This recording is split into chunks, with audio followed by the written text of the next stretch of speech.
West African superstar Didier Drogba has led his football-mad country to 2 World Cups. With the 2010 competition on the horizon, the Chelsea striker once again carries the hopes of a nation. Didier Yves Drogba Tabili is known as one of the best strikers of his generation.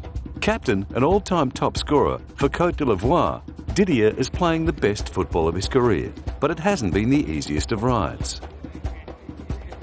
He grew up in the multicultural metropolis of Abidjan, the nation's largest city. It boasts more than 5 million residents in the metropolitan area alone. Of all the languages spoken there, French is the most common. Densely populated and ravaged by civil unrest and corruption, Didier faced the kind of childhood challenges that few of us face in a lifetime. At the time, Abidjan was enjoying an economic boom and huge growth, thanks to the pro-Western policies of the Houphouët-Boigny government. Although this prosperity brought modernisation to parts of the city, other areas of Abidjan have been in decline since the 1980s. At the age of 5, Didier was sent to France to live with his professional football-playing uncle, Michael Gobba, but after becoming homesick, he was sent home 3 years later. He was destined to return to France again shortly after, when both his mother and father lost their jobs. His parents later joined him there, and in 1993, they settled in the Paris suburb of Antony. He played with youth club Le Valios before joining the League Two club Le Mans at the age of 18. After a slow start, he finally made it into the first team. However, a poor second season led to his transfer. He was snapped up by Guingamp, where in his second year he scored 17 goals in 34 games. This performance caught the eye of League One club Marseille.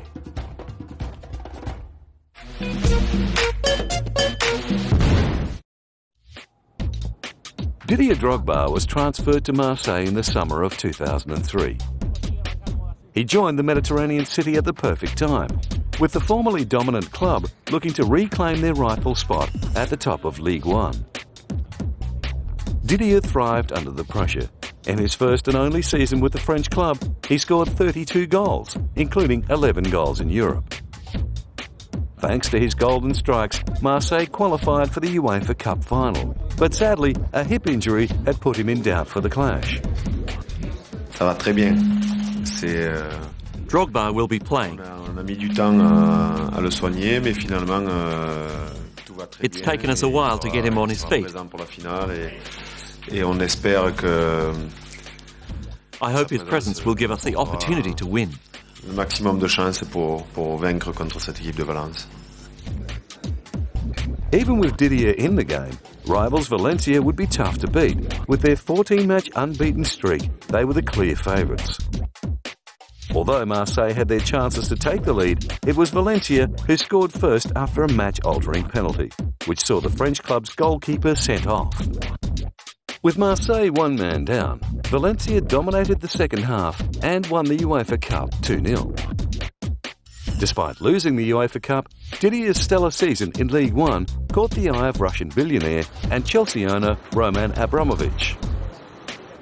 The offer of around €26 million for the young striker was hard for Marseille to refuse, and although Didier would leave France with a heavy heart, all parties agreed to the deal.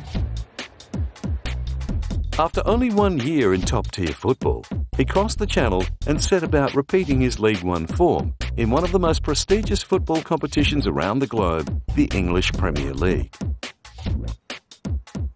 We're happy with what we've paid, and as I say, I think if you talk about anybody in European football today, Didier is one of the most exciting strikers around, and we're delighted to have him joining Chelsea.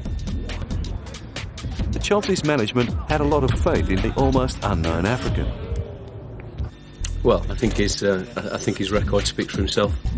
I know the competition that was around looking at him, and I, along with everybody else, feel confident that the money we've spent on him will be repaid back in doing what he does best, and that's scoring goals. His arrival at Stamford Bridge came just 1 month after the signing of new manager Jose Mourinho. The new Chelsea manager had to determine whether his highly paid footballers were doing enough to earn their paychecks. If this player helps us to get what Chelsea is fighting for many years, if we become champion or European champion or we win an English Cup, always beautiful. If we do something great and he helps us to arrive there, I think it's cheap. If we pay such amount of money and we arrive in the end of the season and he doesn't give a contribution for an important thing, I think so. I think he becomes expensive. We have to wait. But again, in the history, you go to the history and you will find a lot of 5, 6, 7 million pounds players really expensive because they play nothing. After scoring in his third game for the Blues, his debut season was brought to a grinding halt when he pulled a stomach muscle in a clash against Liverpool. The muscle strain was serious enough to keep him out of action for over 2 months. Injuries had been a regular concern in Didier's career thus far, and with Chelsea hitting their stride, he was keen to regain full fitness. But on returning to the side, he struggled to find the kind of form he'd brought to Marseille. And although he did enough to keep himself in the team, there was no doubt he wasn't playing to his potential. Because, you know, I'm not in 100% this season. I've never been in 100%,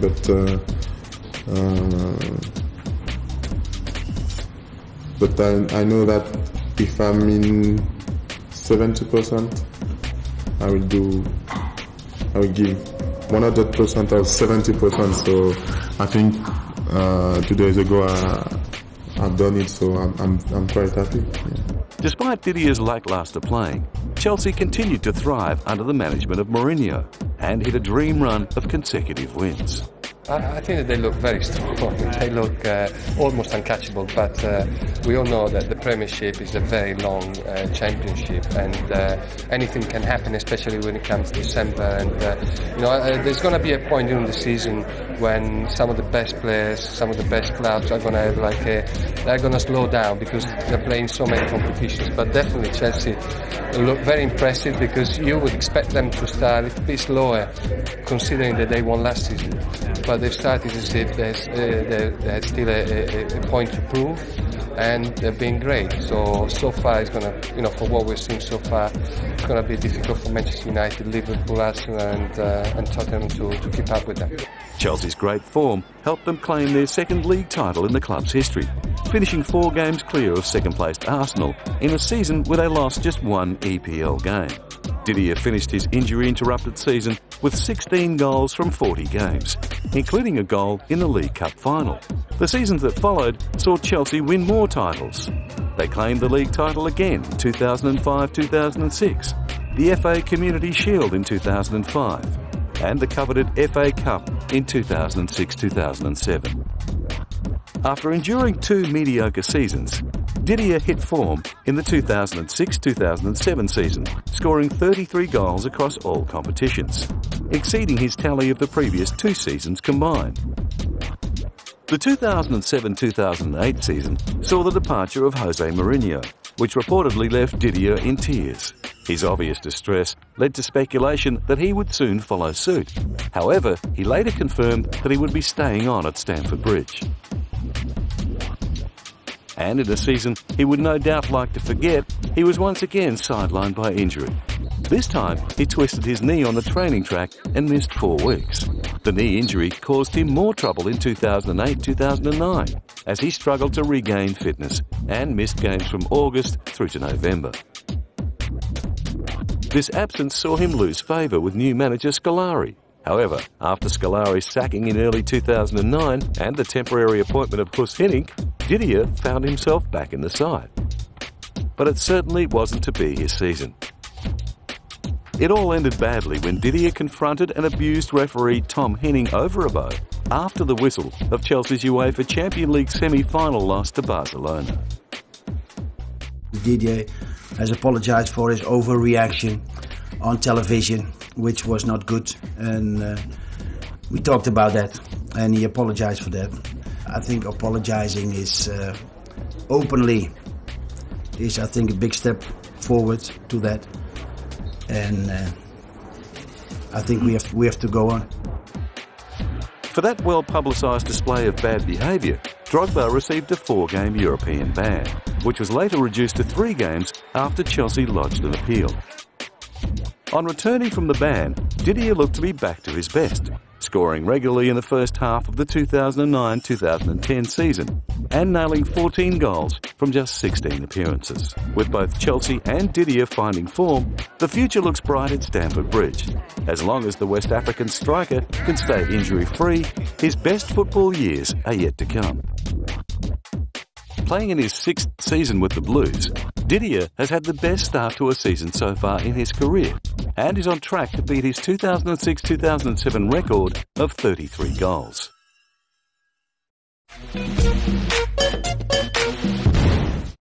Nicknamed the Elephants, the Côte d'Ivoire national football team has had little to celebrate. Up until 2005, their greatest achievement was winning the '92 African Cup of Nations, in which they beat Ghana in a record-breaking penalty shootout. After a 0-0 draw, Côte d'Ivoire finally beat Ghana 11-10 in a 24-shot shootout. Didier received his first international cap in 2002 in a game against South Africa. A year later, he scored his first goal for the Elephants against Cameroon in a 3-0 victory.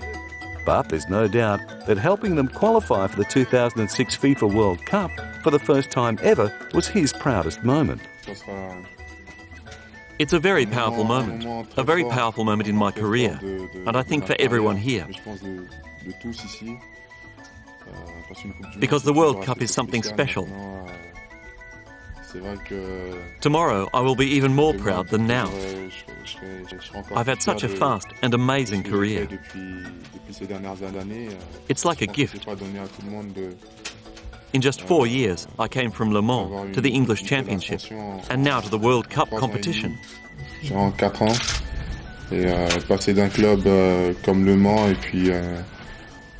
I think that I can be proud of that. It will certainly give me lots of memories.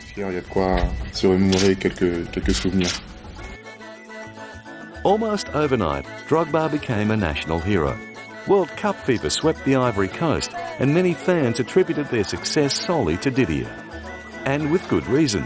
His 9 goals from their 8 qualifying matches was one of the greatest returns in World Cup qualifiers. The fans couldn't get enough of him. In Ivory Coast we are lucky.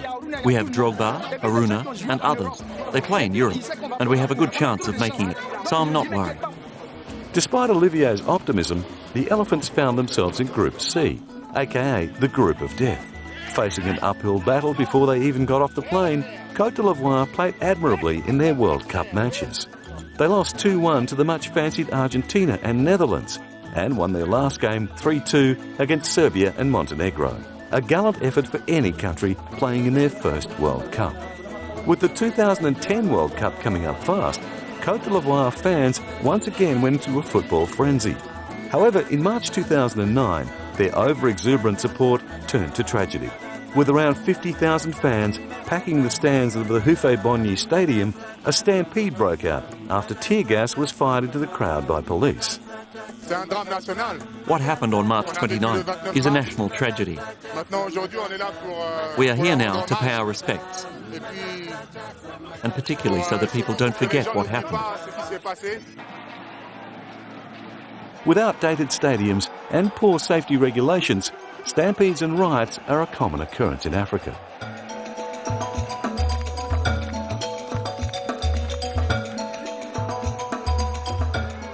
However, the fanatical support of football in African nations like Côte d'Ivoire clearly lives on.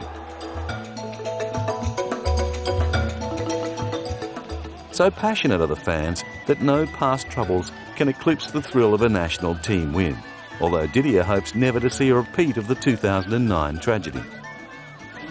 I think that everybody has responded very well. It was a difficult match, and the public must be good for a time. After Didier led his country to their first World Cup, he was rewarded with the captaincy. The Côte d'Ivoire's best player was now the team's leader and ambassador. If this created extra pressure for the striker, he didn't let it show, as he led them to the African Cup of Nations final in 2006, where they eventually lost to Egypt 4-2 on penalties. 2 years later, they looked to be in top form when they thrashed Guinea 5-0 in the quarter-finals. However, they lost to Egypt in the semis and eventually finished fourth.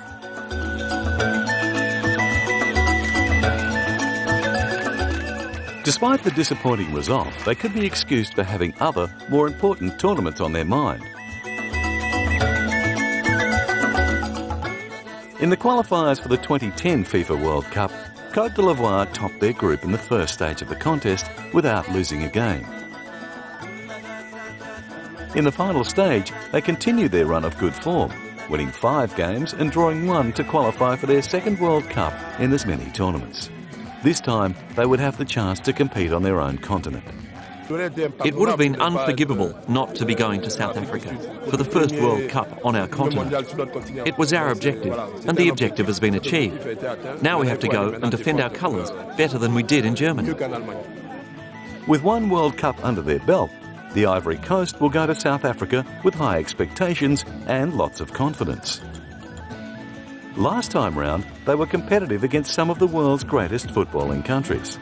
With Didier Drogba back at his best and the support of a nation behind them, no one can predict just how far Côte d'Ivoire will go.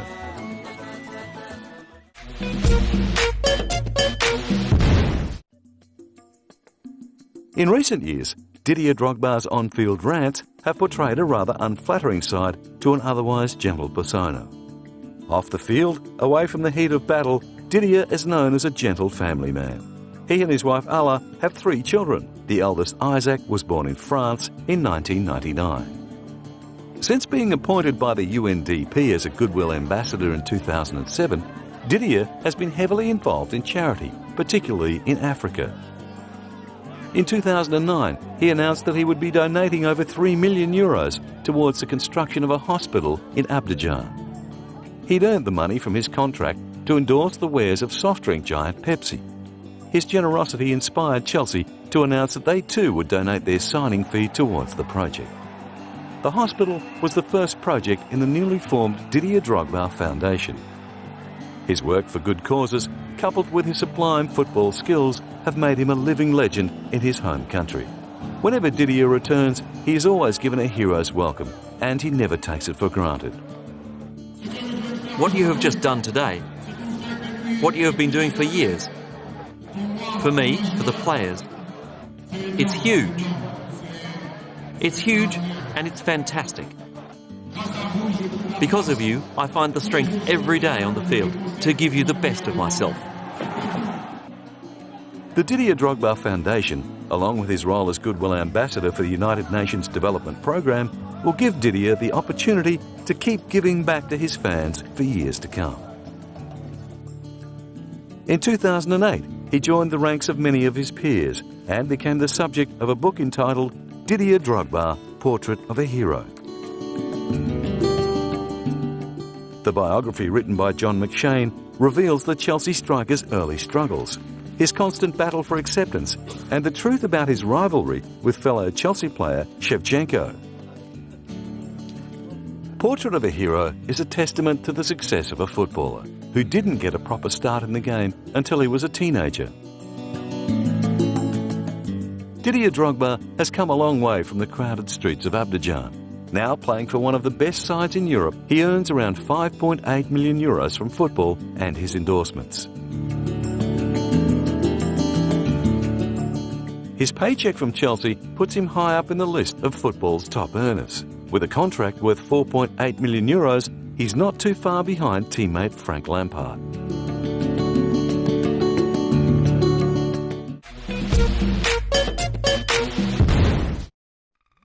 Throughout his career, Didier Drogba has played alongside and been inspired by some brilliant footballers. Whether playing for his national side or Chelsea, Didier Drogba doesn't have to look too far for inspiration. Fellow countryman Bakary Koné is an exciting striker who plays for French League One side Marseille and was named Ivorian Player of the Year in 2009. After making his way up the ranks in Côte d'Ivoire, he moved to France in 2003, where he was picked up by FC Lorient. He moved to Nice in 2005 and was transferred to Marseille in 2008. Salomon Kalou is another Ivorian player who plays alongside Didier at Chelsea. His speed enables him to play either on the wing or up front. To have John Terry and Didier on the pitch give more power to Chelsea and give more confidence to all the team to attack a great finals. After spending some time in the Netherlands, Kalou transferred to Chelsea in 2006. Since then, he has scored 20 goals from 98 games. Chelsea teammate Florent Malouda was born in French Guiana on June 13, 1980. Joining Chelsea in 2007, Malouda wasn't shy about talking up his new club. I think all the team is confident and we'll try to prove it on the pitch. Playing predominantly on the left wing, Malouda was a part of Chelsea's successful FA Cup side in 2008-2009. Former Chelsea manager Jose Mourinho had an enormous effect on Didier when he joined the Blues in 2004. Understanding the pressures of moving to a new club and country, Mourinho played a large role in helping him settle into his new environment. When it was announced that Jose would be leaving Chelsea in 2007, Didier took it badly and reportedly told France Football magazine that he wanted to leave Chelsea. He ended up changing his mind, and many believed it was Mourinho who talked him out of going.